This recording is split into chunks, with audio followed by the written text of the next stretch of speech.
안녕하세요. 경매와 중개를 전문으로 하고 있는 첫 번째 부동산 대표 정현숙입니다.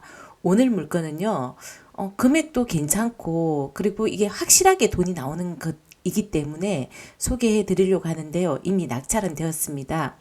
이 물건을 제가 몇 분한테 입찰하면 괜찮겠다라고 추천을 드렸었는데요. 그분들께서 하시는 말씀이 최저 보상가 기준으로 말씀을 드렸었거든요. 물론 금액이 좀 저렴하다 보니까 보상 이제 평당 조금 높아 가더라도 뭐 1, 2천만 원의 차이는 있는데 확실하게 돈이 나올 수 있는 물건이기 때문에 추천을 드렸고요. 그리고 이제 반응들이 돈이 좀 작게 나온다. 그리고 언제 나올지 모르겠다. 그리고 주식 대비해서 많이 작다라는 말씀을 하시더라고요. 그렇지만 요즘 이런 불경기에 특히 토지에 관해서 확실하게 돈 나오는 물건이 많지가 않습니다. 저는 지금 토지 공부를 열심히 하고 있고요. 그리고 제가 목표하는 거는 2년에서 5년 안에 확실하게 돈이 나오는 물건만 제가 보려고 굉장히 노력을 하고 있어요.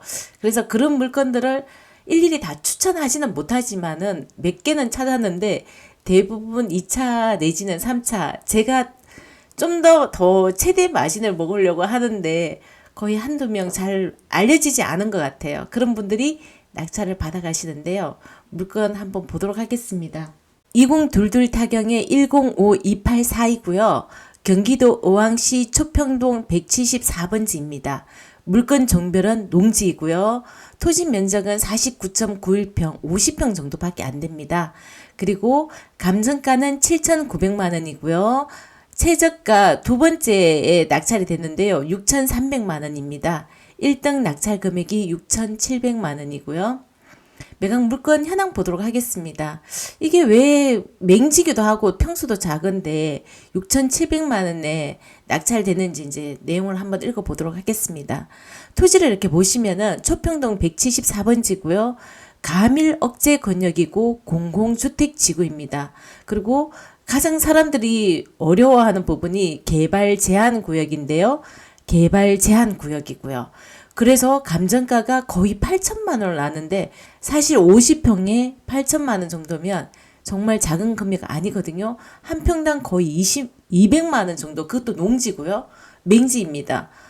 좀 대단하죠. 이렇게 우선 보도록 하겠습니다. 점유자 없고요. 소유권 있고 근저당 있고 압류가 있습니다. 8천만 원의 가치가 있는지 지도를 보면서 말씀드리겠습니다. 지금 이 지도의 모습입니다. 지도의 모습이고요. 조금 더 확대가 이렇게 보게 되면은 어왕역이 여기 있네요. 어왕역까지는 거리가 한 얼마 되는지 한번 보도록 하겠습니다. 어왕에서는 걸어서 한 22분 거리고요. 1.54km인데요. 가만히 지도를 보게 되면 이게 어왕 초평 기업형 임대주택 공급 촉진 지역입니다. 이렇게 자세히 들여다보면 여기는 벌써 이렇게 그림이 그려져 있어요. 이제 뭐가 여기가 공공주택 용지이고 준주거주택입니다.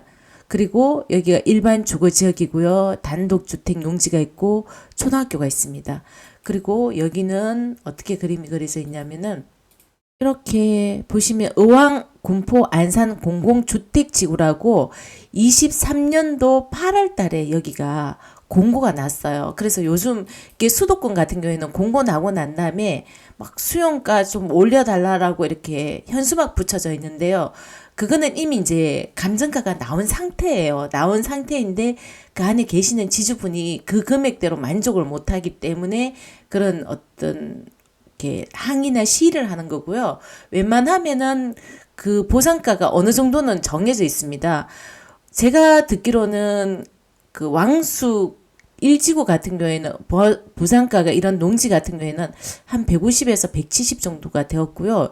2지구는 그거보다 좀 높다라고 제가 들었거든요. 그러면 이거는 지금 언제쯤 아파트 이 주변에 들었으냐 하면은 통상적으로는 한 3년에서 5년 정도 되면은 다 수용을 해요. 그때부터 아파트 분양을 하고 공고를 하기 때문에 실제적으로 우리가 입주하는 거는 5년에서 한 8년 정도 걸리거든요. 그럼 사람들이 이 땅을 사게 되면은 5년 후에 내가 팔 수 있지 않느냐라고 하시는데 그 전에 이미 수용이 끝나기 때문에 빠르면 3년, 늦으면 한 5년 정도에 이미 이 보상가가 결정이 돼서 수용 금액이 결정이 됩니다. 양숙 1지구 같은 경우에는 한 150에서 170 정도 되었고요. 2지구 같은 경우에는 그거보다 제가 금액은 좀 아는데 그거보다 조금 더 높다라고 들었습니다. 그러면 평균가로 봤을 때 여기는 한 200 정도 보상이 된다면 최소 1억 정도는 나오지 않을까라는 생각이 들고요. 그리고 이게 공공주택이고 수도권이 있고 그다음에 지하철하고도 멀지가 않고요. 여기 왕송호수라고 이렇게 있어요. 그러면 이게 분양이 지금 현재는 좀 어려운 시국이긴 하지만 한 몇 년 후에 얘가 분양할 때 되면 이미 5년 정도 지났을 때는 분양이 충분히 된다라고 봤을 때 이 물건 같은 경우에는 크게 실패 있는 그런 물건이 아니라고 생각이 듭니다. 이 지역이 전부 다 아파트로 변동되고요. 그리고 다시 한번 그 물건으로 넘어가면 이렇게 공공주택지구라고 되어 있고요. 여기 보시면 물건 비교라고 되어 있는데 농지 취득 자격 증명 제출료라고 되어 있습니다. 근데 공공주택지구 같은 경우에는 농지 취득 자격 증명이 필요 없는 지역이거든요. 이 물건 괜찮다. 제 생각에 보상가 한 1억 이상은 나올 것 같아요. 저는 한 7천 정도 제시를 했었거든요. 그러면 제 생각에는 7천 정도 제시하더라도 3천 이상은 먹지 않을까라는 조심스러운 판단을 했습니다. 낙찰이 되었기 때문에 이렇게 오픈을 해드리고요. 그리고 이렇게 재밌는 물건들이 정말 많이 있습니다. 이거 아니더라도 뭐 제가 얼마 전에 상가 같은 경우에도 재밌는 물건을 올려드렸고요. 그리고 그 외에 며칠 전에 또 다른 어떤 분한테 이 물건은 어떠냐고 제가 평가를 맡긴 적이 있어요. 그분께서 하시는 말씀이 이거는 묘지고 지분이 아니냐. 이건 너무 힘들다라고 말씀을 하시더라고요. 그런데 제가 본 거는 지분도 아니고 묘지도 아니었습니다. 그 지역이 다른 이유가 있기 때문에 반드시 그게 돈이 나온다라는 건 제가 판단이 되었는데요. 그것도 딱 2명이 입찰을 해서 한 번 더 유찰될 줄 알았는데 꽤 비싼 가격이 낙찰이 됐더라고요. 그래서 요즘은 확실하게 돈이 나오는 것 같은 경우에는 빠르게 손님들이 들어오는구나. 그렇지만 그 속에서도 보석은 있습니다. 오늘은 여기까지입니다. 좋은 날 되시고요. 근로자 날 잘 보내십시오. 감사합니다.